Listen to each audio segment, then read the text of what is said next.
জান বিয়ে করে ফেলি, আর ভালো লাগে না ঘোরাঘুরি। আরে রাখো তোমার বিয়ে, তোমাকে যে বলছি আমার আইডিতে গিয়ে লাইক কমেন্ট শেয়ার করবে এবং আমাকে ফলো করবে।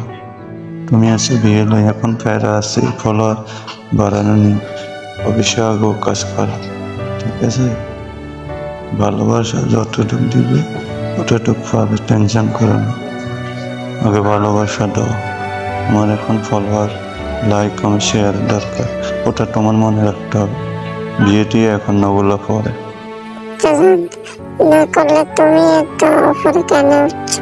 আমি যে তোমাকে সবসময় ফলো করি এবং লাইক শেয়ার কমেন্ট করি, আমি করে ভিডিওটা, তোমার ভিডিও এত সুন্দর পাওয়া যায় না, তুমি কেন বোঝো না? আমি করি, আমি তোমার পাশে আসি, তুমি কোনো টেনশন করবে না। শোনো, আমার প্রচুর পরিমাণ ভালোবাসার দরকার, তাই তোমরা যারা আমাকে ভালোবাসো তাদেরকে বলবো, ভালোবাসা মুখে বললে হবে না, অবশ্যই প্রমাণ দিতে হবে। তোমরা লাইক শেয়ার কমেন্ট করে আমার পাশে থাকবে। আমাকে যদি ভালো অবস্থা দেখতে চাও অবশ্যই আমার পাশে থাকবে, শুনলে? ঠিক আছে, তুমি কোনো টেনশন করো না, আমরা তোমার পাশে আছি, তুমি চালিয়ে যাও। তোমরা আমার বন্ধু বান্ধব সবাই তোমার পাশে আছি, কোনো টেনশন নেই, তুমি চালিয়ে যাও।